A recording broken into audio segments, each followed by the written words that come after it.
Hi, I'm Jazelle Foster, and this is Cutting Edge Creativity Voices from the Black and Queer Community, brought to you by the Creative Conference at the Atlanta Film Festival. I have four amazing guests here today that I cannot wait for you to meet. So I'll do a little introduction for everyone. We have Raquel M.R. Thomas, creator, director, producer, writer, multi-passionate, creative powerhouse who work transcends the traditional. As a creator, director, producer, and writer, Raquel has made significant contributions to film and television and crafting stories that resonate deeply with her audiences. Her ability to wear multiple hats in the creative process allows her to bring a unique vision to life from conception to completion. And her work is characterized by its creativity, its depth, and its commitment to showcasing diverse narratives. We have Adrianna Cherelle, screenwriter, producer, with a decade of experience in the fast-paced world of TV, including credits like 10 Years and 40 Seconds and Black Ink Crew. Adrianna Cherelle has proven herself to be a dynamic and skilled storyteller. Her work behind the scenes, crafting narratives that captivate and entertain, underscores the critical role of production and screenwriting in creating successful TV content. Her expertise contributes to her ever-loving landscape of TV and film, highlighting our ability to adapt and thrive. We have Tery Wilson. I'm just shouting out everybody's highlights really Yeah, quickly. I'm like, go I'm ahead. loving it. You're doing a Names are wonderful job. amazing. We need to hire you Yes. because I Going haven't good heard job. that bio. Your accolades as a director of photography, producer, and editor reflect exceptional talent in bringing visual stories to life. Experience working on projects like Back to the Good Life, starring Kyla Pratt, and the award-winning short The Exit proves a keen eye for cinematography and deep understanding of narrative pacing and structure. And last but not least, Antonio Baldwin, an influential content creator known for his comedic skits on social issues, pop culture, and everyday life. And Tony loves to blend humor with sharp observations, making so many topics accessible, engaging, and downright hilarious to his audience of 2.2 million on TikTok and 1 million on Instagram. Whew, I am so The boy excited to doing be here. numbers. That boy doing Yes. numbers. That boy I doing am Thank you. your Thank you. host. My name is Jazelle Foster. I'm an actor, I'm a content creator, and I am a digital marketing agency owner. And I dabble in all of the aspects our guests are masters of. And I feel so lucky to be gathered with you all today. I swear it feels like it's my own little dinner party of my Mm. dreams. So I'm ready to dive in. We're here to talk about queerness and Blackness and how it intersects with our creativity in media and film. So my first question is being Black and queer even important to you and your work and how you show up in your creativity? For me, Absolutely. So let me absolutely. tell. Do you guys mind if I go first, or is any the ladies want to go first? Take No, go it. ahead, Tony. Yeah, let me tell you, the reason it's so important to me is because there's so many kids that are scared to be themselves. There's so many people that are out here killing themselves, harming themselves just because of who they are. And to see representation, like us just showing up in the world and saying, hey, I'm here and I'm going to be here regardless of what you say or do. It inspires them. So that's why it's important to me, because I know I'm motivating a younger Tony somewhere just scared to just speak. You know what I'm saying? So that's why it's super important to me. Yeah, Absolutely. I piggyback off of that. I think representation matters. No matter what people say, representation matters. And for me, a lot of the stories that I write, a lot of the stories that I shoot stem from my personal life, someone that I love, or experiences that I've been through. So being Black first, identify as Black first, female second, and lesbian third, those things shape everything that I am and all the work that I do. Mhm. Yes, Yeah, I like to add, I like to call myself a baby queer, because I came out when I was 27. I'm now 31. Ooh. And I feel like, yeah, I've lived my life in silence for a long time. Mm. So for me, my creativity and the work that I create and the shows that I do sign on for, it's like you said, Antonio, it's like I just want maybe a 23-year-old woman, you know, who is silenced and is scared to speak out to be like, oh, okay, like maybe it's not that bad after all. And hopefully I inspire through my work and anything that I work on for other people to, you know, not be ashamed of who they are, not be scared of who they are. Just, you know, come on out and create because your voice matters. Like what you have to say matters, you know. Well, welcome, baby queer. I know, right? I love that you Congratulations. say that, Adrianna, because I online am known as the baby gay because I came out online on TikTok. It was crazy. My coming out video was supposed to be something that 5 people would see.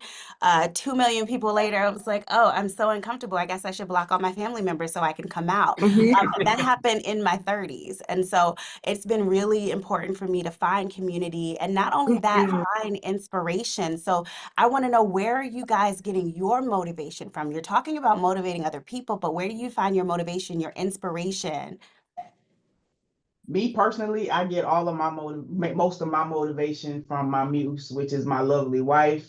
And she's the production designer. We both create content together, or we work on, you know, other people's projects separately, but that's mainly how I keep it together. And I know a lot of people out there doesn't really have a good support system. Yeah. I just so happen to be one of the ones. I really do have a great support system, because when I feel like I have those moments where I really want to give up because of all of the BS that's going on in the industry, my wife is right there to be like, no, baby, you too dope. That's so dope. I love that. Yeah. So So dope. that's where my motivation comes from, my wife. It's crazy you said that. Last night, I was having a conversation with a close friend, and I said, God has put me in the most amazing season, but I'm single. And you need that person that you can just cry or just build you up when you're down. So that's so dope. I know what you're saying and how important that is. Yeah, 'cause it took a long time to find that. So now that I got it, she's going, no way. Ain't that right, sugar? Hey, baby. Yep, right here behind the camera. I know that's right. Dope. I love That's dope.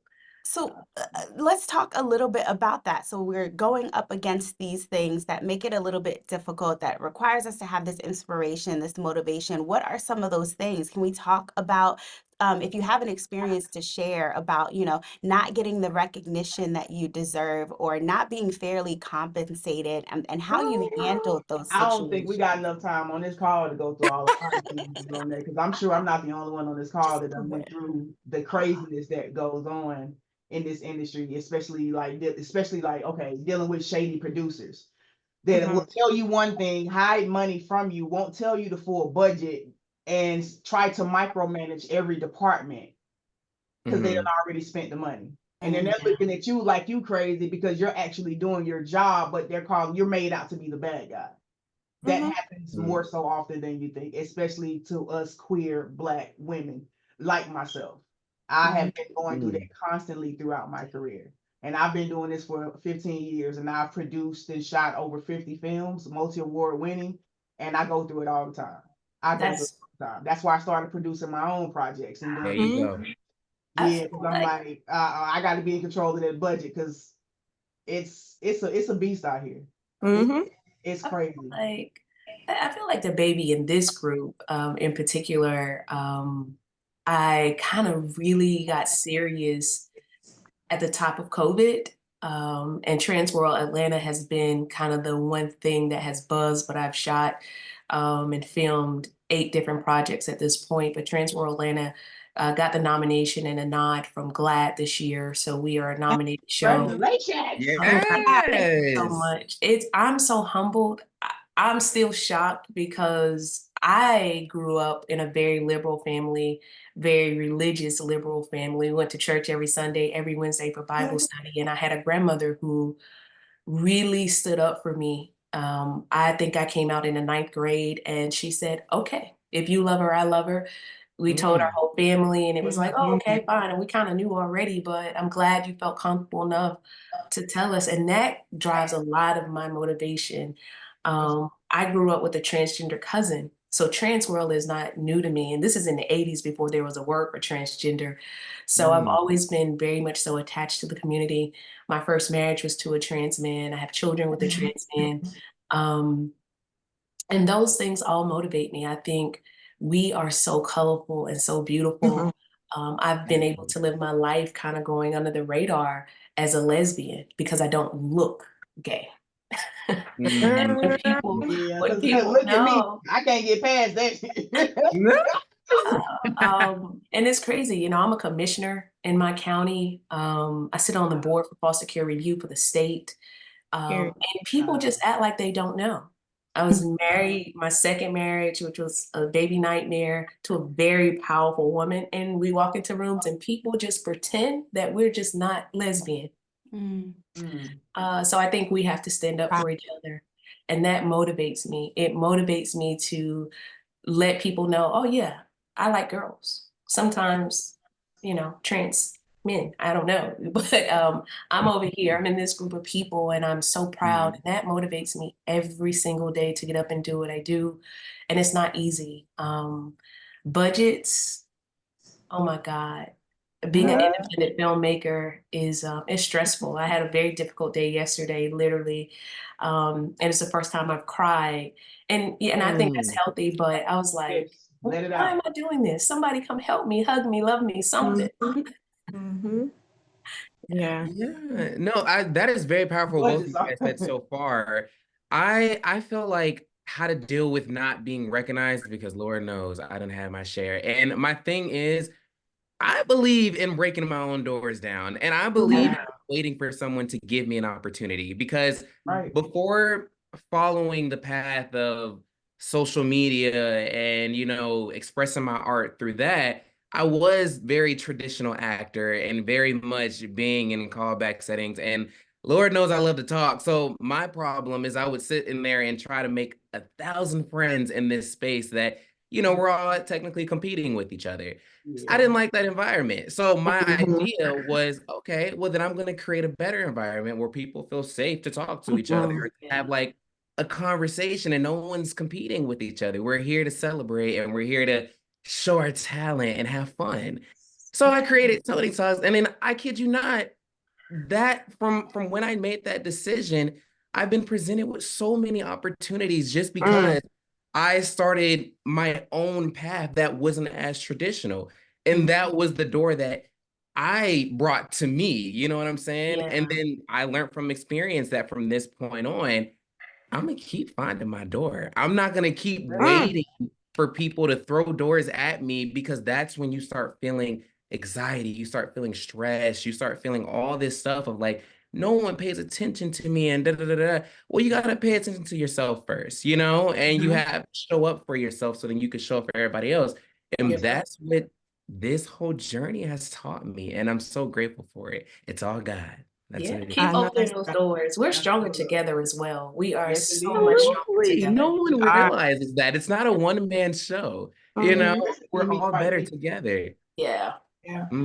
I think working with people who think it's a one-man show, that is one of those stressful situations. It's funny that you said opening your own doors in your journey, because I feel like your journey will tell you where you need to go. And if you're not where you need to be, it's going to be loud and clear.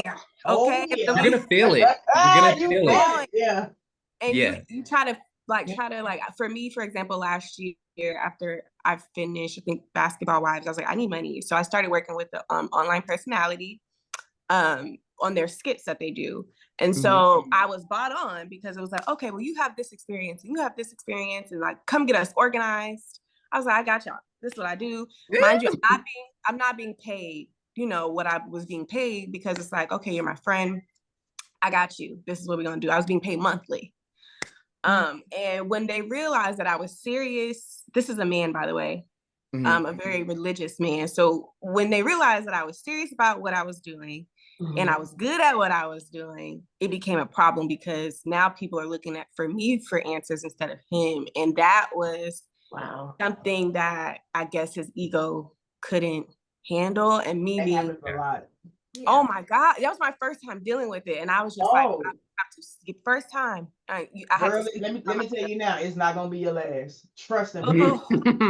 Harry, when I tell you, I was just like, wow, am I really being like, you bought me? I feel like gaslight is being overused, but I was being gaslit. I was like, wait, you brought me on because for this exact reason, and now that I'm doing it. And so that it was just so uncomfortable. And like you said, Antonio, was like, I just have to create my own doors. And just because you're being invited somewhere, you shouldn't be flattered. I think that was my I lesson. love that. Yeah. That was my lesson. So what you just said, Antonio, about journey, everybody have to just trust your journey and trust whatever higher power you believe in, because they will be talking to you. And like, and it's not easy. It's not easy at all. Like just like you said, like it's a lot of tears. You know, you gotta cry, you gotta get a therapist, you gotta do all this stuff, and you know, take care of your mental health because that became a real thing. So you know, yeah, it's not easy, but the reward is so like fulfilling at the end. You know, if there is an end, in you know, in a real sense, but you know, it's just it's rewarding at the end, but it's a lot of work. Those two things in the balance, right? It's betting on yourself and then being in situations where you're working for other people and you're showing up in the way that they ask you to. And to be very honest, some people get the opportunity to only bet on themselves, but some people have to do both, right? So in those situations where you have to be in that situation, how are you showing up for yourself to keep yourself grounded and to make sure you're able to navigate that space realistically? Meditation. I was about to say therapy. I was gonna say prayer. Like I'm a praying woman. I pray in the morning when I wake up, throughout the day, at night. I mean, prayer really helps me reset and regroup. Positive affirmations, meditation. Like I said, my wife is my therapist as well, I swear. So I'm always talking things through and out with her, and she's always giving me positive affirmations. So that's how. Do It's those all mental health. Oh, sorry. I was gonna say it's all mental health. Like everything that we all just said literally is all taking care of your mental health. That's not, you know, that's not taught to you in school.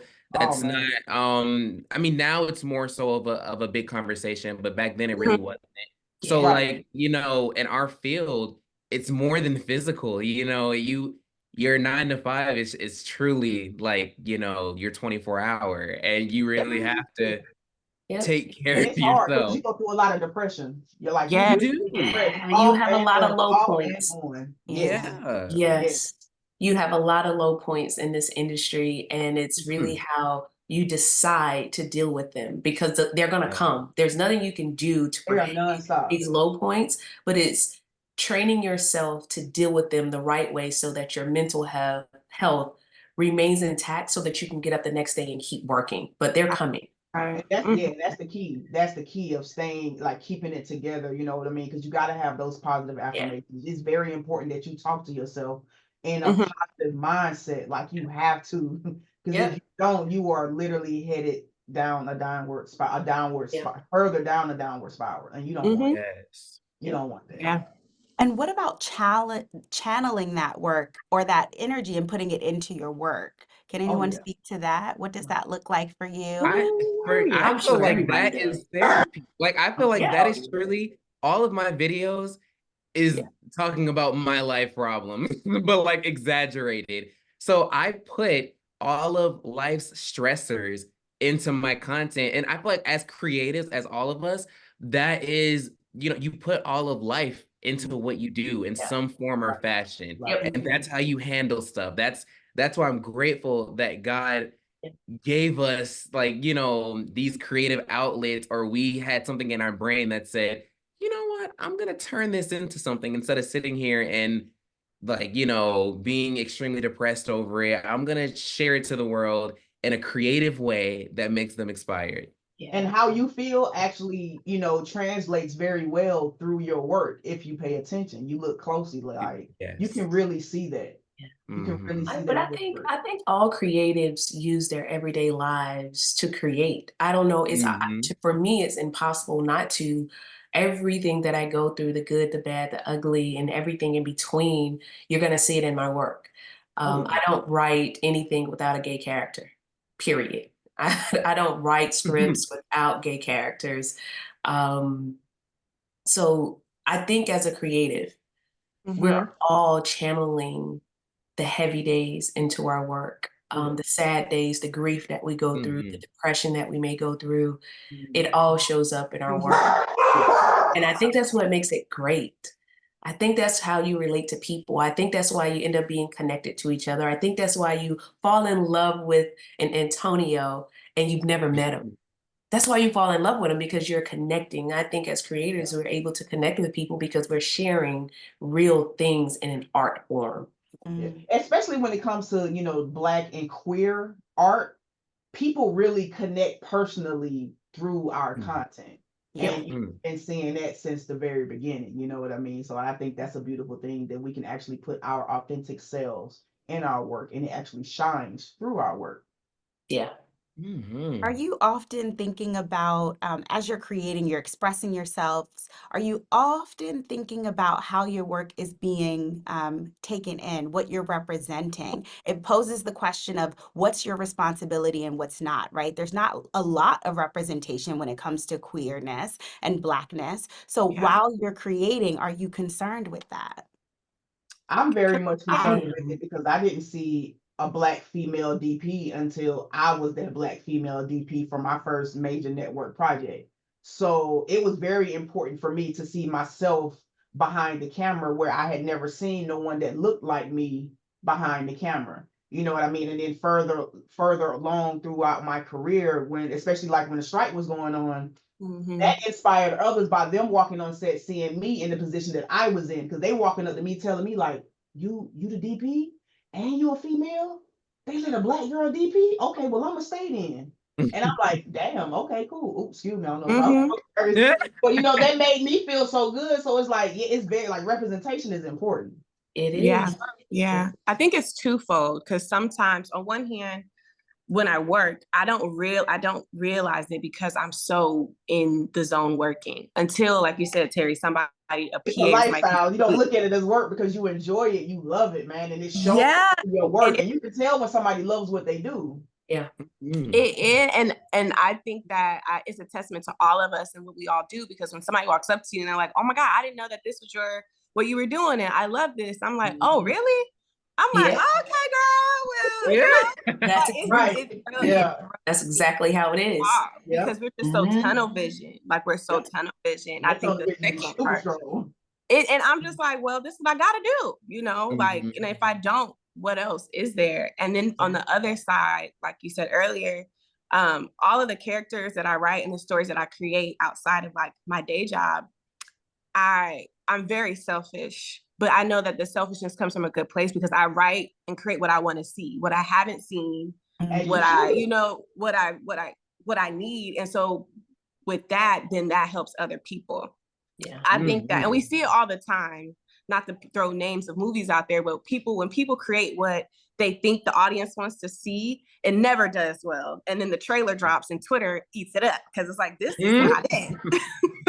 This is not it, you know? So I feel like you have to create from a place of authenticity and your inner child. You have to give your inner child and that voice that's been silenced for so long what it needs before you can be a service to somebody else. Like you said at first, Antonio, we got to fill ourselves up before we can. Yeah, no, I really agree. What I always tell everybody is, don't create for your audience, because your audience will just find you. You know what I'm saying? Like, that's the advice I always give people, because the minute you start creating for someone else, the minute they say they don't like what you're doing, they now have power for you. And they now control everything you're doing. So I make sure how I move is I create just for me. I mean, like you said, it's selfish, but at the same time, it's protecting yourself. You kind of have to be. And as I grew is when I started hearing different voices, and I started hearing different, well, then you should do this. And, you know, I like it better when you do this. And it's like, okay, well, that's cute, but like, you know, I like it better when I do this. And not in like a mean and whatever kind of way, but it's just, I created solely for what Tony and Antonio wanted to see in the world. And I want to make sure that no matter how big I get, no matter who I meet, I stay true to that. And I want to make sure I'm a spokesperson for that message and everybody else. You know, all of us are amazing at what we do.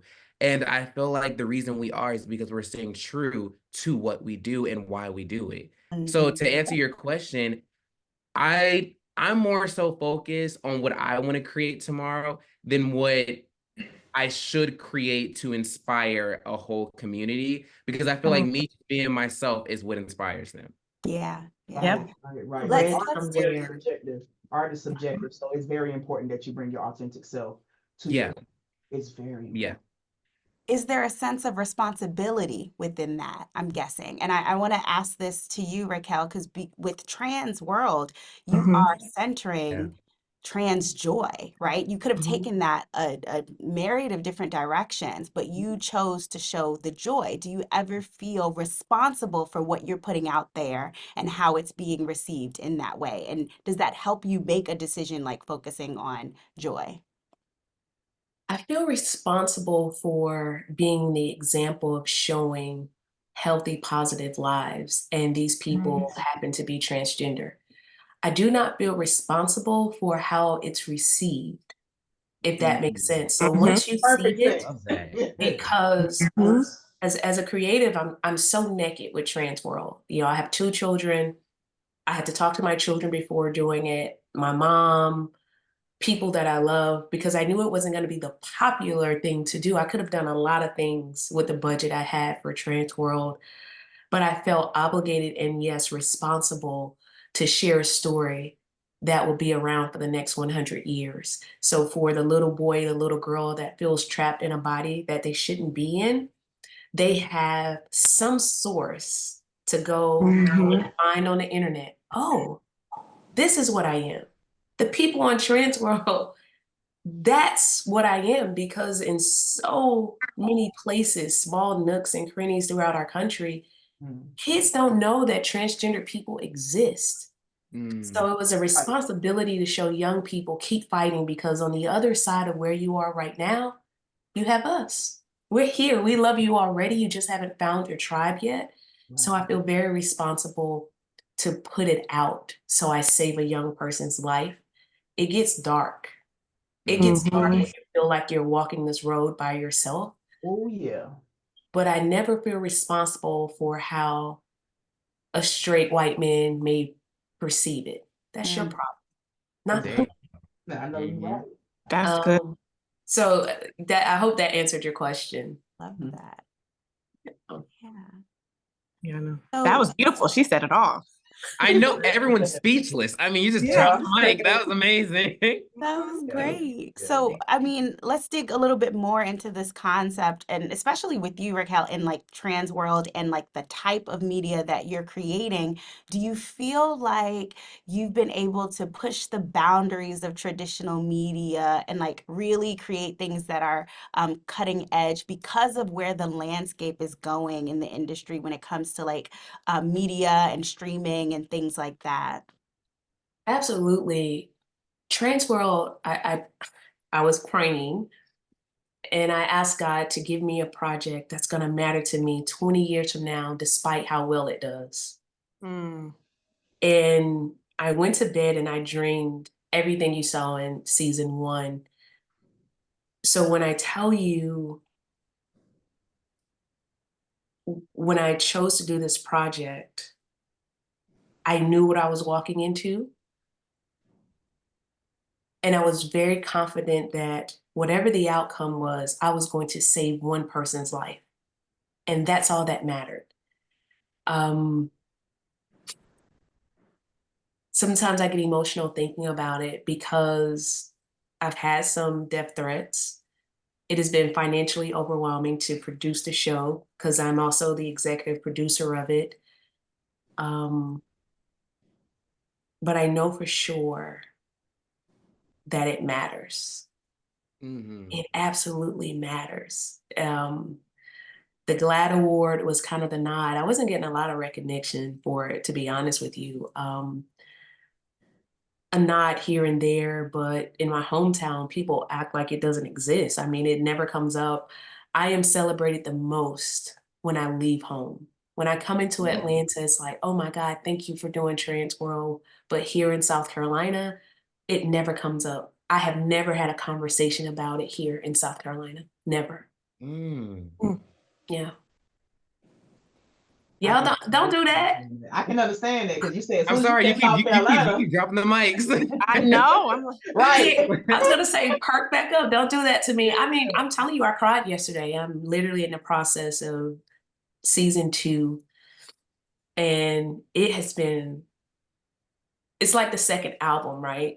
The second album is always the most difficult, and I didn't have any resources when I did season 1, and now I have some, but not many. So I'm literally stretched very thin emotionally and creatively because I feel like I have an amazing cast for season 2, but all the pieces haven't completely fallen together on the back end. You know, when you are a producer, you understand what happens behind the scenes, right? By the time it gets on TV, you have already cried, you've been stressed, you want to fight somebody, you know.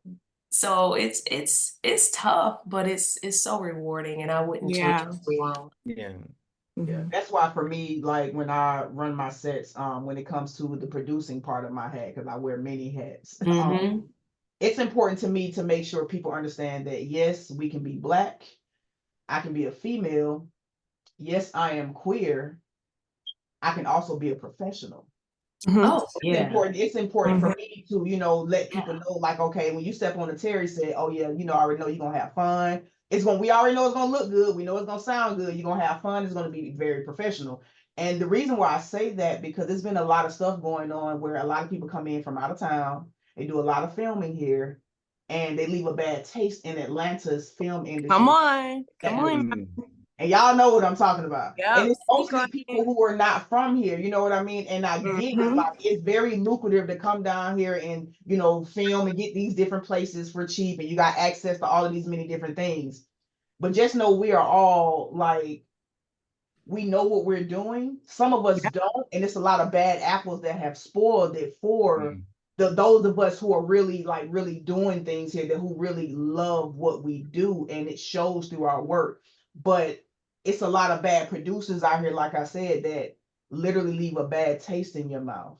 That's why representation for me is important. So that's why I'm like, when I do what I do, it's different, because I'm tired of hearing, oh no, I love Atlanta, but I can't never find a really good crew in Atlanta, so I don't shoot my stuff in Atlanta. I just come, I bring all of my people here and shoot, instead of hiring from locals here in Atlanta. And I'm like, it's a lot of us dope crews here.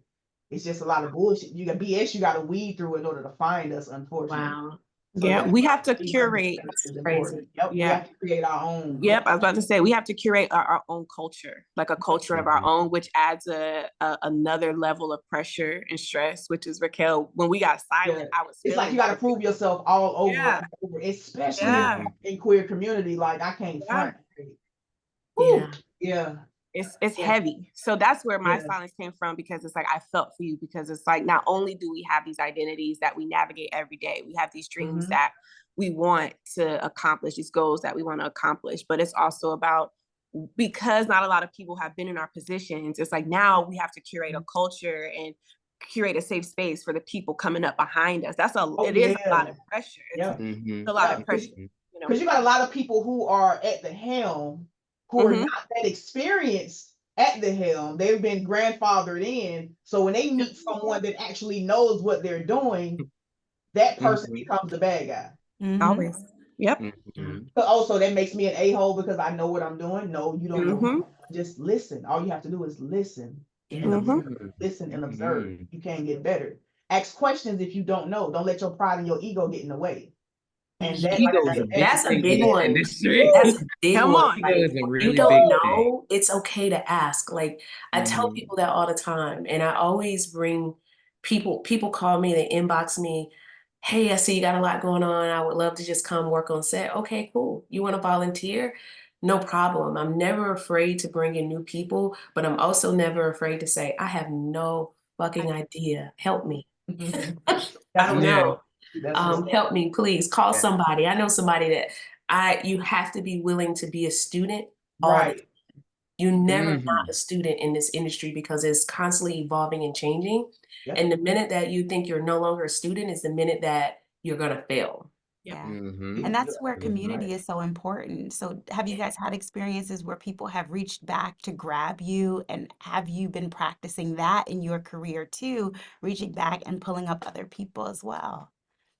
Yeah, not I'm working always on in a a really big positive way. project. Oh, go ahead. Yeah, I said yeah, but not always in a positive way when they do that. That's why I wish more of us would stick together more, because you know, at first glance you think that we are, but when certain people get in certain positions, and if they feel like you're better than them, they will talk down on you and make sure you will Yes. never have an opportunity to get in that room just because they feel like you're threatening to them. Crabs in a barrel. Yes, Mm. I absolutely. mean, I've literally just went through that on a past few of my projects, and I'm like, people were like, yeah, we heard something totally different about you, but when we work with you, it's totally different. So it's like, why are certain things being said? And I'm like, well, I mean, the only thing I can think about it is, okay, I know I'm Black, I already know that's first strike, and I'm a female that actually know what I'm doing, so I know that's the second strike. They already know based off my appearance what I am, so that's another strike. So it's like, damn, and I know how to do my job. Damn. I think like Tery and Like, Tony wait till they said find this out I can read earlier. too. Shoot, man, they find out I can read, they really gonna have a headache. Antonio said this earlier, Mhm. that he opens doors for himself, and that's been my story in the industry. No one has pulled me and said, hey, Raquel, I think you can add value here. We could use your help. I haven't experienced that yet. So I haven't been pulled into a project. Everything that I've done on my own. I have financed all of my projects. So I haven't experienced that quite yet, to be honest. I looking to started experience. off doing that. Yeah. Oh, I'm sorry. Go ahead, Antonio. No. What are you saying? I started off with that mindset where, okay, I'm not gonna let nobody tell me no, I'm gonna create my own doors. Like, okay, they say I can knock down the door, well, I'm about a building. Like, I came in with that mindset because I'm self-taught. So I'm self-taught in everything I do. I didn't go to film school. No, that's right. I taught myself YouTube University, also by paying for courses and things of that nature, and buying different lighting courses and learning how to actually get better at my craft and studying so I can be better than the others, than my other counterparts, aka males, because I know, like I said, I already got these strikes against me. I'm Black, I'm a female, and I'm a lesbian. So I already know the strikes I have against me. So I already know I got to work. Gotta be better. 3 times as hard, and I've done that throughout my career. Now, I did have the opportunity where I had a positive outcome on someone bringing me into the project because I was a Black female that was queer. So they were looking for that, and that's how I got my first opportunity, because I'm just glad that I had the chance to get that experience, and that one beautiful big experience outweighed all of the bad experiences that I had in that aspect. I'm Even though still it waiting didn't on somebody happen to come again, pull me. girl, even I though was just about to say it didn't that. happen again for like a few years later. So a few years later, I had somebody else, another Black queer woman, pull me up in on the production side. So I got a chance to see more. So I'm like, okay, I'm getting on different levels now, so it feels good. But How once you did you start seeing all that negative stuff, it's like you start asking yourself and second guessing yourself, asking yourself, is this for me? And is this where I'm supposed to be? Can I deal with this? Can I deal with this side of the politics? Because the more you move up, the more craziness you see. Yep. Yeah. how did you find that community, those people who were pulling you up? Where did those people come from? Those people came from me mentoring people throughout time and just treating people with respect and having good business, because I believe in good business. Because like I said, it's a lot of us out here, because like I said, I'm a producer too, as well as a DP and an editor. It's a lot of shady producers out here, especially in Atlanta, and a lot of them come here to continue doing their shady business and take it elsewhere. So it's a trickery slope, but you know what I mean? You navigate through it, like I said, because I've had a lot of good experiences that outweighed my bad experiences that haven't allowed me to give up on myself in my career, because I know I inspire a lot of people. I've been doing this a long time, and people hit me up all the time telling me like, man, it feels good to see a Black girl really doing this. Like, your work is good, and like, you inspire me. Can you help me answer this question? And I'll be right in my inbox sending them a shit ton of different YouTube playlists and different courses. You could take this. Oh, you need to buy your first camera for the first time? Okay, you should get this, and this. Like, I mean, So Yeah. because I believe in that, in treating every experience like a positive one, that stuff comes back to me. Yeah. It may come back to me the next week, the next day, or the next 10 years. Because when, like I said, when I got my first network gig was literally by word of mouth, by me working on set with someone that had happened 5 years prior. Mhm. Wow. And they just worked with me that one time, but had a good experience from me and saw that I had an eye. And I was doing BTS photography at the time on their set.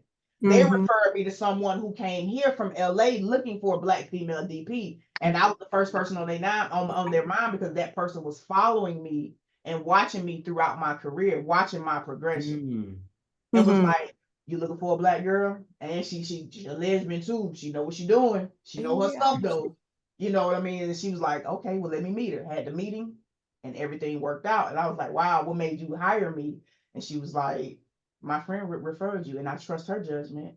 Mhm. You know what I mean? So Mm. it's like, Mm. and that also too leads me to say, like, you have to be very careful who you refer. Yeah. Mhm. Because if you haven't worked with these people before, do not Mhm. refer them. Mhm. Because you I can love burn your name like that. I loved what you said about, people reaching out to you and you being receptive to that, because I think a lot of people want to take the next step forward, but they have fear of like reaching out and, like you said, Raquel, asking for help and Yeah, and I was wanting that person people. at one point in time, so I know how that goes, and I know how people used to shut me out and not answer my questions. I used to ask, okay, I can be a PA on your set. No, it don't work like that. You can't just get on set. Okay, cool. But then I ask That's what you somebody hear. else. I may get like 10 no's, but I get that one yes and get that experience, and that experience will last a lifetime depending on how you treat it. Yeah. Can I What do add to that? Oh, Go ahead. I was gonna add to that really quick, just because I am literally facing that right now. I mean, just like what, 20 or like 10, I don't know how long we've been talking, but like 10 minutes ago, I was just talking about, being a one-man show is like a terrible thing. But literally, I'm working on this really big musical, and it's my very first Yeah. one that's bigger than That's what's life, up. right? But the thing is, I'm used to doing everything on my own. So my team is trying to give me to take my hat off to a whole bunch of different people, but we don't know who to give the hat to. And let, So let me right tell now, you, you don't know because, like you said, and I was once that person. I was it's believe in terrible. Jack of Yeah. all trades. I had to learn how to do everything because I couldn't trust nobody else to do it Yeah. for me. Yeah. So after Yeah. years of doing that, and when you finally start running into good people, you Yeah. start building your tribe slowly but surely. And when Exactly. I tell you, Exactly. they're hard to find, but when you do find your tribe, like I Yeah. found my tribe, and it took years. I got Yeah. my tribe, and it's a beautiful. Yeah. We're like a big family, so I get exactly what you're saying, Antonio. But it's like if you Yes. see some people that you trust, and you trust that they can do their job, I know it's challenging, but you Yeah. got to step back and let them do their job. Let them get the Mm-hmm. opportunity to show you that they can actually do it, so you can let it go, and that's one less hat you got to worry about. Because Exactly. you cannot do this by Exactly. yourself. This industry is meant to be, Mm-hmm. It's like built with a collaborative. village and not just one person. Yeah, Let and that's where I'm at. Yeah. I'm in the beginning stages of finding where that tribe is. Literally, we're doing like a public post about it in I think a few days. So we're in the process of finding that tribe. So I just wanted to make sure that people who are listening and or watching knew that, this is something that, one of us is currently going through, like right at this very Yeah. time. Yeah. So, yeah. Antonio, I would say put a post on a job.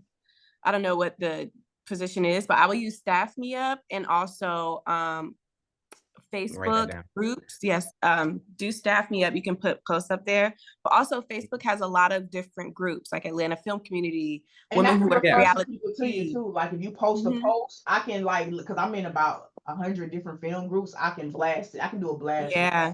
I Yeah. just Instagram. I Yep. don't know if y'all doing an Instagram public post, but baby, you're gonna get a lot It's of everywhere. And look at that. I'm already finding my tribe on this call. So there you go. That's how that works. That's what's up. That's what's up. That's what it's about. Networking. Mm-hmm. Mm-hmm. How do you need people to show up for you right now? This is a question for everyone. Like, if you could have someone who could help you with this or show up and add to you in this way, what would that look like? can tell you with being in pre-production for TRANSworld, I've not done a good job with just the PR piece of it and the marketing piece. Like if I had my dream, it's like, yeah, somebody come help me do this, walk me through this. Not even walk me through it because I don't want to do it. I don't want that job. I don't want that hat, but that's a big one for me. I'm looking for producers for season 2 to help me just pull out more content from the cast members so that we don't leave any rock unturned. So for me right now, the perfect ask would be somebody coming in and helping with marketing, PR, and just to have producers on set to help you facilitate a docu-reality, because it's not just reality TV. This is real time, real stories, real people telling you about their lives. So that's a big one for me right now. Well, I'm gonna text you, girl. I got your number, Yeah, and put your number in the chat. I'll make sure, like, I can send you guys people. Like, I have access to people all day. I mean, I do have my own video production and post-production company. So, and I'm independent, so I don't have like a big budget. Keep that in mind. Let me tell you something. When it comes to people and me, when it comes to budgets, I'm gonna be very realistic with you. Yes, it costs, but if you are honest about your budget and what you actually have, I can help you with that. Yeah. That's Let me tell you guys, because a lot of people don't do that. They just they won't be realistic, and they are comfortable about talking about the conversations about the money. Yeah. Let me tell y'all, I literally this is God right here, because I was praying about this whole thing yesterday, and it's crazy that we're all talking about it and getting more into depth now, because just like you said, I think what I am looking for is just guidance. And what I mean by that is I feel like I have everything that I need when it comes to wanting to know more regarding the industry, wanting to create, this project that I have. For the most part, everything is done. It's just handing it over. You know what I'm saying? To get it like taken care of. I have what I think is a decent budget, but I talked to some people to LA and they was like, okay, right. Okay, but hold on, baby. Don't be careful with that, because you're talking to somebody in LA. They're exactly only to tell you things regarding an LA market. The LA market.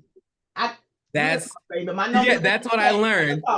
That's what I learned. It's a whole thing. And I think, to answer your question, so it's not so long-winded, it's just guidance. I feel like I'm headed in the right direction when it comes to what I want to do, where I want to be.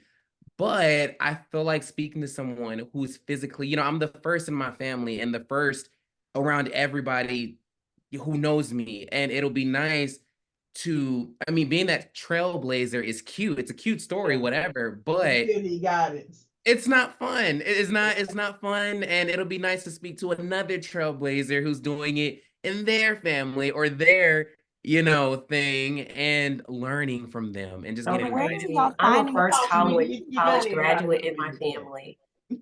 First master's. I'm considering getting my PhD because I'm a college professor. And I was talking to a senior doctor at the college, and she said to me, I said, I don't have nobody to talk to. I don't know anybody with a PhD. Teaching is second for me. Filmmaking is first, but like, what do I need to do? I just need someone to guide me in this process. Yeah. And I'm so glad I reached out to her, because what she said to me is, Raquel, you don't need a PhD. You're going to get hired no matter where you go, because of your business background and what you've been able to do.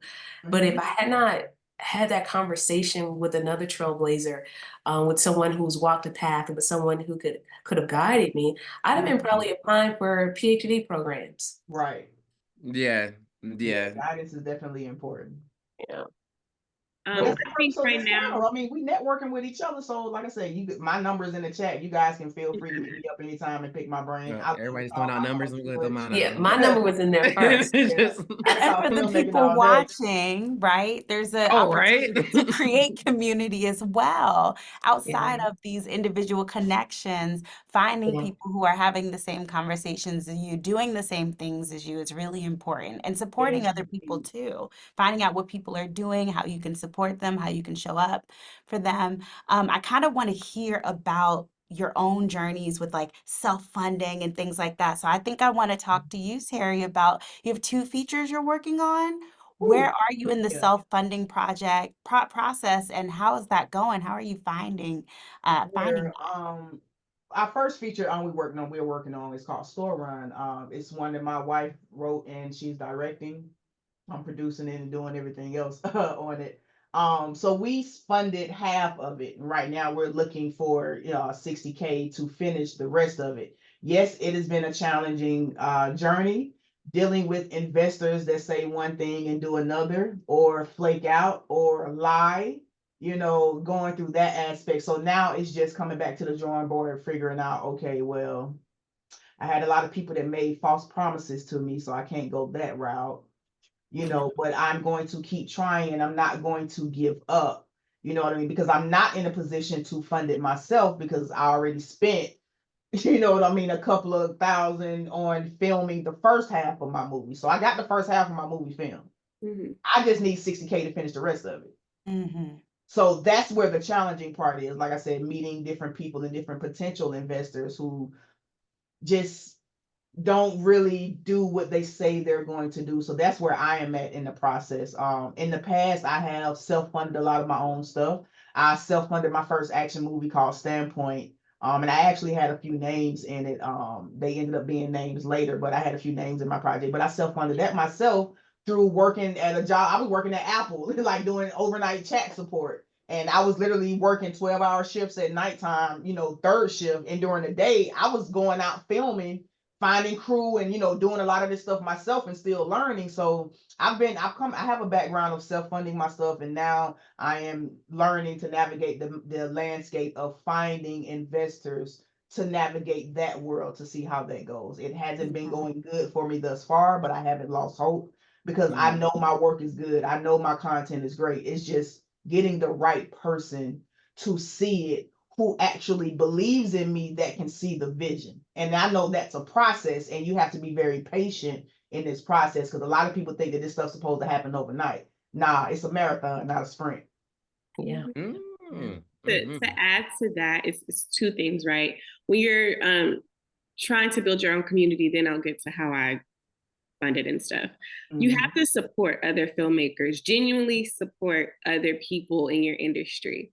Before I did my first short, I was working as a PA on I didn't know who these people could potentially become or any of that. I was just like, I want to learn. I love the work that you do. How can I be a part of this? So if that means being a PA on a set of a web series for free for a couple of days and just getting credit and lunch, like, it's a true hustle. And I know times are different now than they were back in what was that, 2016? Money, we all need money, but I think it's you have to support people, and that's how you gain your community. Yeah.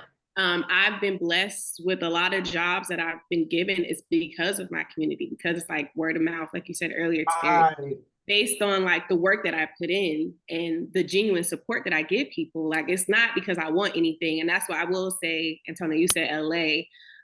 When I did live in LA for 3 years, it was a lot of well, I'll do this for you. What can you do for me? Versus I truly fuck with you, girl. I fuck with you. Right. What it is. And that's for me, Atlanta, that's what it gave me was we all were learning. And because LA and New York were turning their nose up at Atlanta, just like right.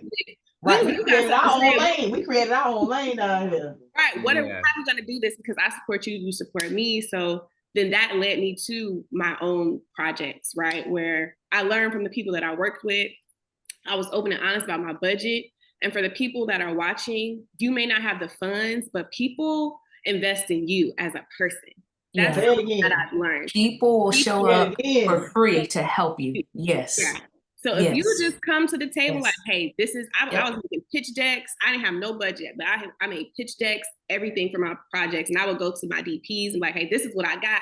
This is the story. Here's my plan. We're going to hit these film festivals next year. And then I'm going to look at this. And it may just go on YouTube, but we're going to do the film festivals. You have to have tunnel vision, like we were talking about earlier, a clear vision for yourself. You have to be passionate and you have to be authentic. And I promise you, your community will come to you.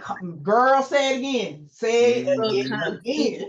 So don't worry about the money. Yeah, worry about the money, but don't stress about that too much because people they want to work and they want to be attached to a good project. You know what I mean? Like, that's how Raquel, you said something about budget, girl. I don't care. Field producing is what I do. Okay. So I'm hitting you up, right? Because it's like, I believe in what you're doing. I believe in this. Right. So just believe. I Sorry, it was a appreciate rant. Sorry. But y'all, you just got to get people to believe in you. That's, sorry. That's all. Yes, that's why the first 5 to 6 years of my career, I did a lot of work for free. And Yeah. people were like, oh, you shouldn't be working for free. I'm like, how in the hell else am I gonna learn? I'm not expecting nobody to pay me out the I did gate. a lot of Like, I'm trying to volunteering. network and get to know this stuff, you know what I mean? Because I can't learn everything from YouTube. I actually have to invest in myself and buy a camera and get out here and actually use it. I have to apply the knowledge that I'm learning. I'm spending all this time on the computer teaching myself. You know what I mean? So you had to get out here and work for free. And then you get to a certain point where you're really enjoying it. But now, you know, sometimes people like to take advantage of that. Because like I was PAing when I finally could get on those sets. You know, I would PA my butt off or become an extra just so I can see, so I can get closer to the camera department, so I can eavesdrop and listen to the conversations the DP is having with the director, or eavesdropping them conversations when I see, every time I see the DP walk over to the gaffer and the grip, you know, what those conversations What are they look like. doing? So that's how I learned, like, from everybody else said. And I just ended up, you know, my work progressed from there, and I can now start charging people. So that's a big one. Like, I volunteered everybody that was shooting a film. I was like, hey, I'll come help take the trash out, whatever. And a couple people that knew me was like, you want to do that? People who would call me and say, hey, can I use your bar to film a scene? Yeah, you can use it for free. I just want to be able to kind of move around and see what you guys are doing. That's how I learned as well. I literally, people would call me and say, can I use your warehouse? We're filming a movie. Absolutely, you can use my warehouse, but I just need to be able to help and assist, and it blew people's mind. And I started getting phone calls like, hey, I heard you work for free. We need help with X, Y, Z. And I remember, like, my son saying, did they call you to work for free, mommy? Do they know who you are? I was like, Roman, don't say that out loud, boy. Like, that's how I learned. So that's true. And when I got really serious, I learned enough to be dangerous. And I said, you know what? I'm shooting my first film. And that's how I was able to invest. In all honesty, I owned several businesses that were doing very well. I think I paid, $85,000 is what it cost me to shoot the first season of TRANSworld, and I paid it. I had the money. But during that time, I said, you know what? I'm selling all these businesses because I just want to make film full time. And what I'm learning now is, girl, you might need to take your butt back to work so you can afford to do what you're doing. But that's exactly how I learned. People calling, asking to use the spaces that I own, the businesses that I own. They needed space, and they needed cheap space because they couldn't afford to rent out spaces to film their movies. And that's how it started for me. And literally, people don't call me anymore, really. But now it's like, oh, I don't want to call her because she's doing too much. She may, you know, it's like, I want to help. I don't want her to fail, but she already doing too much. She already has this. People that have been doing this for 20 years that may not have a show on a streaming network yet, they start to push you out. So you're no longer getting invited. So I spend a lot of time by myself. I don't go out. I don't hang out. I'm not being invited to the parties anymore. I don't get called to come do free work on set anymore. And as soon as I got my stuff on streaming networks, I kind of was black sheeped out because she's doing too much. And that's exactly how it be, unfortunately, man. So it's hard. That's why I say, like Antonio said, it's going to be a lot of mental health you have to deal with, you know, especially when you are self-funding your projects. And do not be afraid to take your ass back to work if you need to fund your projects. I mean, I'm in the classroom right now. I know a woman that funds all of herself. And she will Uber and Lyft all day, every day. She will make $20,000 doing that. And once she gets her 20K, she goes and films her movie, and she gets everything she needs. And she literally rinse and repeat and does it all over again. So it's like, don't be afraid to go back to work, because it's like me, I'm a full-time filmmaker, but sometimes I have my slow seasons. I can't stand it, but I do have to go back to work if I don't have everything set up the way I'm supposed to have it set up on my back end to hold me over when those slow seasons come. Yeah, so that's why I teach. That's why I'm in the classroom teaching. Have a backup plan. So that is really natural to the industry in general, but I have a feeling that it's specifically there for people who are queer and people who are Black, because we are not interweaving into the conversation and not being brought up consistently. How are you navigating not being fairly compensated when you know that there's money out there, or not being given that Mm, opportunity when you know they're giving out opportunities, but they're just overlooking you? We let me talked tell you. already about doing stuff yourself, but Yeah. outside of that, what are you doing? Okay, It well, is hopefully I important to answered this. network, even Oh, though a lot of us like to stay to ourselves. And You I'm gotta go fast. all right. clearly. Gotta be quick with it, Tonyo. I'm trying to jump in. Tony, I was like, hold talk. on, Let I can't Tony stutter. talk. Let me just get real quick. Go ahead, Tony. Go ahead, baby. But no. What I was gonna say, and hopefully I answer your question, because I do deal with a lot of working with different companies when it comes to promoting their products, and or work as one specific company that's really big, that wanted to take me on to actually write content for other creators, but they weren't looking to pay me enough. They were paying me more to promote their product than to hire me on to help other influencers create products for them. And it's a huge company that I'm pretty sure the whole world knows. And I learned there that you need to start fighting for what your worth is and stuff like that, because my counterparts is what would have gotten their worth and making and putting in half of the work that I put in towards my content. So how I dealt was that well, I didn't really deal with it, my team did. But that's kind of how I feel like you have to deal with it is I'm just the creative. I focus on just being creative, and I focus on doing what I have to do. I got someone whose job solely is just to be, I'm not gonna say mean, but whose job is it to just put her foot down. And in spaces where I don't feel like I'm wearing the right shoes, she has on the right shoes, and she teaches me how to do it. So I mean, that was my answer, but I'm interested to hear what yours is. Yeah. Well, for me, I had to realize that sometimes you just when I'm in a situation like that, I have to know when to fall back, because I'm Yeah. very outspoken and direct. I And think we caught that. yeah, and sometimes Oh, a lot of really? people can't deal with that, but it's like in this industry, you ain't got a backbone, you got to move out the way. Because Yeah. these people are sharks, and it's like I've built myself to be a bull and didn't realize how sometimes I would come across as intimidating. But now I've gotten a whole lot better and softened up a little bit more, and I pay more attention to that stuff. Thank goodness for my wife, because she talks to me a lot. But because of that, I've learned how to deal with certain situations like that a little bit better. Mhm. It is very challenging when you have to, do all of this, and you feel like sometimes it makes you feel like you got to weight on your shoulder, a lot of weight on your shoulders.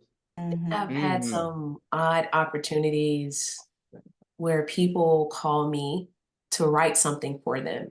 And they'll ask me, one, they'll give me a very low number. And I say no, like, I can't do it for that number. And the negotiations begin. And somewhere in the middle of negotiating, they'll drop in, oh, and I need to own it. So your name won't be on it. And it's like, oh, then the price just quadrupled. Like, that's fine. It's your idea, but I'm really writing it. I've dealt with a lot of that. I get calls, and I'm blessed that I'm on somebody's radar, but I get a call 2-3 times a month to write a feature film, and people really don't want to pay, and they'll justify it by saying, well, you really haven't had a hit film yet. And I think Yeah, they this do that a lot. They try to use that. will help, elevate your career. Everybody doesn't know you're a good writer. I mean, we know because we happen to get your script from a film festival, or because I submit a lot to film festivals. I write stuff and I send it off. And I'm getting people calling me and like, but if you do this for us, we think this will help you. And I'm like, well, the time that it takes me to write it, I can't do it for free. And you want to take my name completely off of it. I don't know if that helps me. I'm gonna tell you straight So up, if I that's a do scam. that, you got to pay me. That's a scam. It's crazy. So that's what I'm getting right now. At least twice a month, somebody will jump in my email and say, hey, we read your XYZ script. We need a writer. Can you do this? This is our budget. And unfortunately, I mean, it's low numbers like $5K to write a feature film. That's very low. Very Now, low. look, be careful with that, because yes, that is like, those are like, it's screaming scamming tactics all day. I'm just gonna tell you, be honest. But be careful with that. But even though it may be low, look at it. But if they say they want to take your name off, that's When they say they want to take my name off, I'm done. So disregard those. But the ones who don't say that, but they may lowball you. But if you see something in that story, just look at, make sure you pay attention to what they're saying, and don't just look at the number. You know what I mean? I've written for people.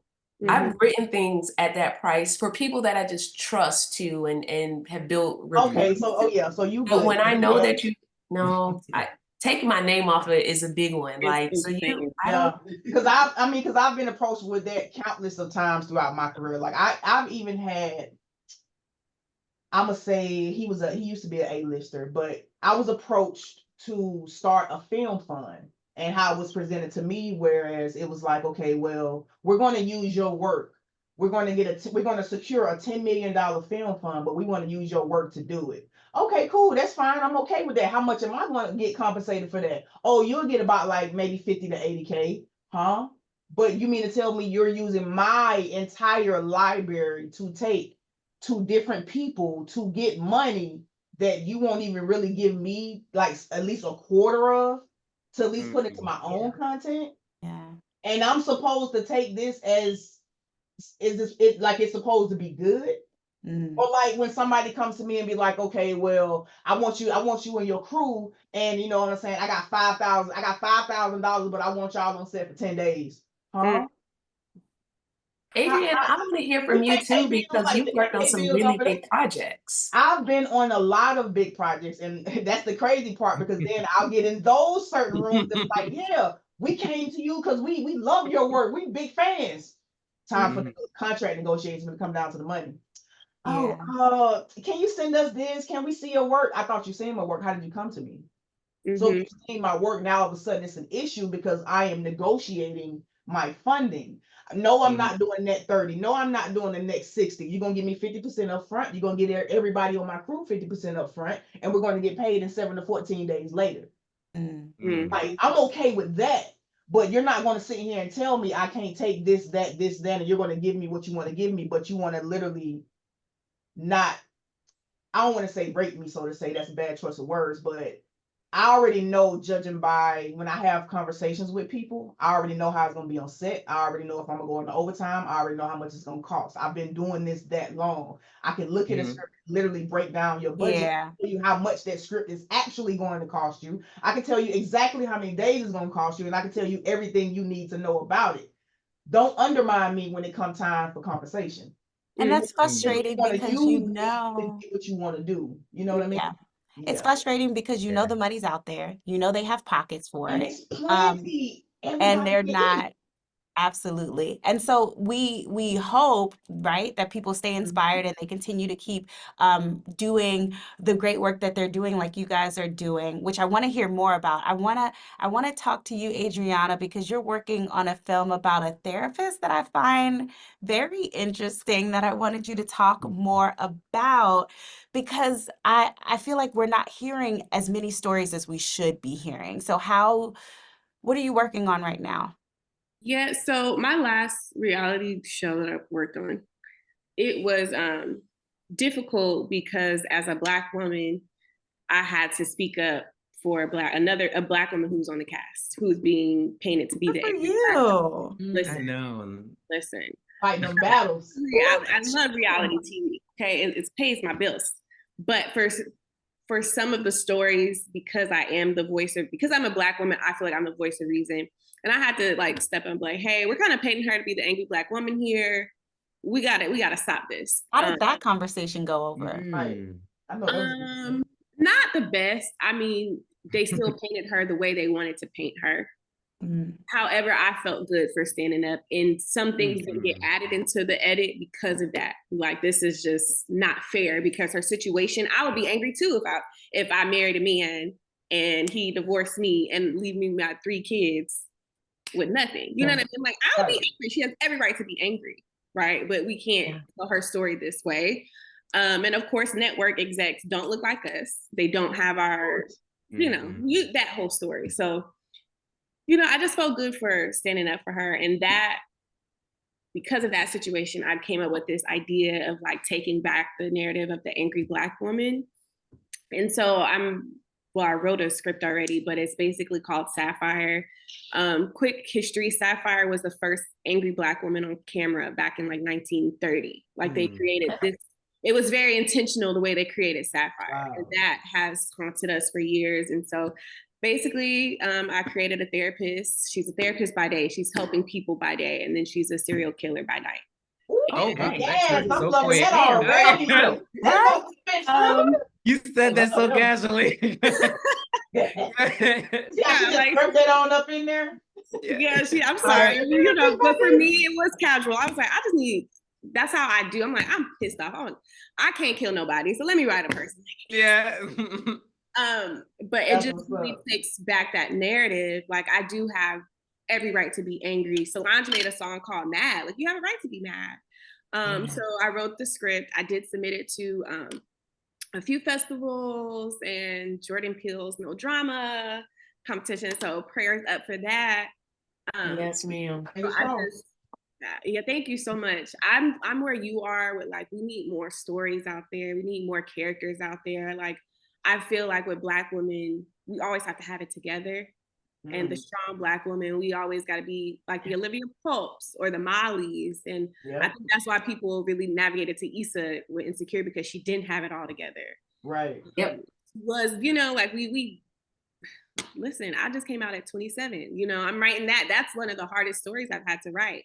You know, like, a lot of us have doubts, self-doubts. A lot of us are potheads. Like, why we don't have it all together, you know? And I just feel like Black women need every single visual that our counterparts get to see. So. Not just jumping, it's more to our stories than us being like a struggling mom or, you know, the you know, all these crazy stereotypes that they stereotype. So it's frustrating because when you look online, you can tell that the inspiration is coming from the Black people, the queer people, but then you look at what's being greenlit and it's like, where are the stories that we know we have that are not being picked to be told? They're not being told for a reason, and the sooner you understand that, the better you will be navigating this industry. Because if you're not getting in the rooms where we actually have power, those stories won't get told.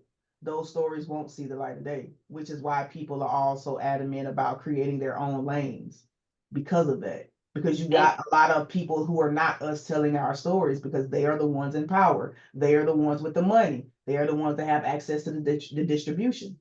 Yeah. But we have a lot of people in those rooms that aren't pulling us in. I was about to say. We have people sitting at those tables that look like us, that have, you know, one of the shades of the five of us, and they're not pulling us in. Oh, they can do everything to keep you out those rooms. Correct. And if it were not for streaming platforms, I'm the only independent film nominated for GLAAD this year.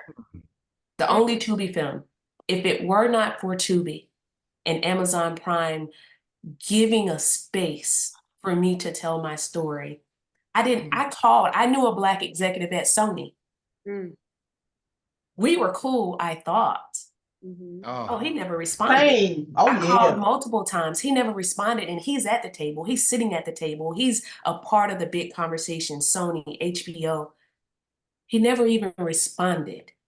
And they be like that, unfortunately.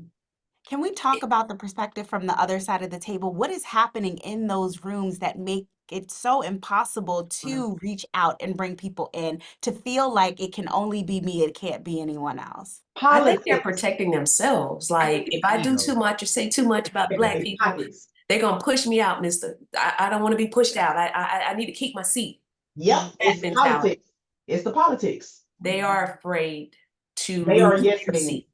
They are either they're yes men, or like she said, they are afraid to lose their position. So they feel like if you are coming up or they bring you up and it hinders them. Or they feel like since you better than them, they're gonna keep you that way. So I'm in the room. I don't want you in the room. So I'm gonna keep you here. I'm gonna keep you at bay. But I'm gonna hit you up because I know you do some good stuff. So I'm gonna keep using you and getting your stuff, keep using you and giving it to my counterpart so I can stay here and you stay there. You will be surprised how many Yeah. people like that. But I what's think- the other side of that, right? Yeah, Because there I was has gonna- to be. No, I was gonna say Selfishness, greed. well, I play devil's advocate because Positive. my friends call me Captain Save a Hoe because I always see both sides. Well, at least you're honest. I'm Aquarius. I just had this conversation with my friend the other day about nepotism and why Black people and queer people sometimes don't benefit from it like our counterparts, white people. I think that a lot of these people that are in these positions, it took them years. They fought more than they didn't have the opportunities or the knowledge that we have where Antonio, like they didn't have a social media like, oh, let me create a million follower fan base. You know what I mean? So for them, it is fear. Sometimes it's malicious, but I think that sometimes it's fear like, too. dang, like I got here and I'm not going to get as many chances as Bob because Bob just hired his cousin's neighbor's nephew over here. Mm-hmm. They're going to give me one shot. They're going to give me one $10 million budget movie. And if this $10 million budget movie doesn't make 5 times over, that's it for me. I think that's why representation matters. And me working in reality TV, I've shifted my perspective on it because I've seen the people in those seats. You have Black people who are head of unscripted, but they're head of unscripted over all of Paramount. So they're stressed out, they're spread thin. Mm-hmm. And I'm like, they put us in these positions to fail. Mm-hmm. And so, and that, I'm not trying to be a conspiracy theory, I've seen it. And like, people, you're right. I've seen it too. You were absolutely under them, I was like, why isn't she answering my email? Da, da, da, da. Well, I forgot she has VH1 and she has this, and she, she's working on logo. She's all over the place. So for me, it's helped change my career path, my career trajectory. Because I'm like, okay, I think I want to be in development somewhere because I do love creating my own stuff. But if Antonio calls me, if Raquel calls me, if Tery calls me, I'm like, hey, let me push this script up to my bosses and tell them, you know what I mean? I think we just need more butts in those seats at the table. And it can't just be one of us at the table because that one person at the table, I feel like is carrying all on there. You know what? And it's crazy because a lot of times it is like that as well. And I'm so glad you brought that point up too, because also sometimes you have to look at it on the flip side of, yes, I'm the only one here. Yes, I worked hard to get here at this seat. I'm not finna waste my shot on you. Sometimes they think like that. Also, you got another flip side of that. You may be shopping your content with the wrong place. You got to think about it. Have you seen Sony do anything that has something to do with trans? Or have you seen them talk about, release projects on the same, the same idea or same space as your project? But what I do know for sure is if you're a Sony executive, you know an executive at HBO, you know an executive at Max, you know an executive at Netflix. So you can move it around and say, you know what? Hell, I can't do it here, but I know my man over here or my girl over here. This is the stuff that they know each other. Sometimes, they all know each other, but they sign also too. I didn't know if a lot of people know this, but they sign non-compete agreements. So they can't refer or do certain things to other networks because it's a conflict of their not if you don't have a contract with them. If you have nothing in writing, you are man to man, woman to woman. I could call Jazelle and say, Jazelle, I just spoke to XYZ. Her shit's popping. I can't move it over here at Paramount because they're not going to let me do it. But I'm telling you, this will be a good fit for you. There's nothing wrong with that. There's no legal And sometimes too, some people, and this is just me playing devil advocate. Now I'm emotional from my experience because no. Because some people have, been like that, or it's just the fear of I don't want to let her down, so I'm just going to ignore her. Yeah, they do that as well. I've seen it happen. You know what I mean? It's a lot going on when it comes to that side, but on the main thing is it's the politics when it comes to being in those rooms, and it's a lot of politics and it's a lot of cutthroatness that goes on. And I keep going back to that because I've experienced that a lot, and I've experienced it recently, and I'm like, I just want to practice good business. I just want to keep opening the door and keep bringing other people in up under me. Like, stop blocking me from my opportunity. You know what I'm saying? Because I really love this and I inspire a lot of people, and I really, really, truly love doing what I do. Yeah. And I keep seeing stuff like that. You know what I mean? Because people do that time and time again. And also to use the film festivals to your advantage. Use these competitions as your advantage when it comes to your work.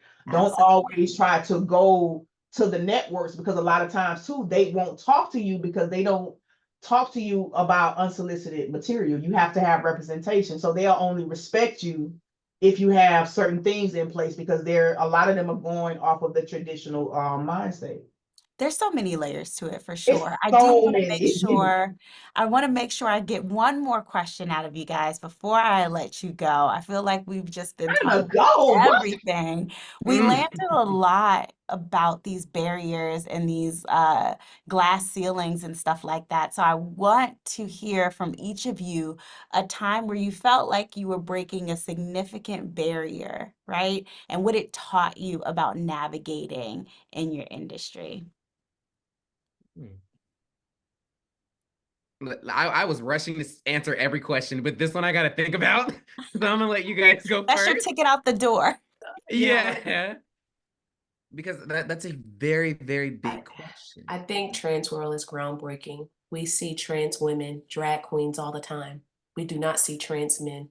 There's no other show on TV that shows and highlights the life of trans men, especially Black trans men. So for that reason alone, I feel like it's groundbreaking. The navigation of that, it will require community organizations like GLAAD that have connections within the entertainment industry to really help you push your objective. Or while it may be groundbreaking, you need an engine behind you. And if you don't have that engine behind you, the potential of what you could have done is limited. And it's that simple. I knew anything groundbreaking is going to be a risk to you as a individual, your family, financially, anything that's groundbreaking. And I've experienced all of those things with TRANSworld. And the reality is you have to make sure you're in the business of doing something groundbreaking if you can really handle what comes with it. Oh yeah. Because a lot comes with doing something that's groundbreaking. People are going to be angry. Doors are going to be closed, but you only need one yes. And I believe that firmly. You only need one yes. You can get 582 million no's. And one yes can change your entire life. So groundbreaking, while it sounds great, that word is beautiful.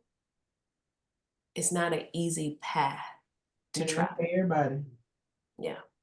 Beautiful. Thank you. For me, I would say, oh, go ahead. Let's do Antonio, and then we'll come to you, Tery. Sorry.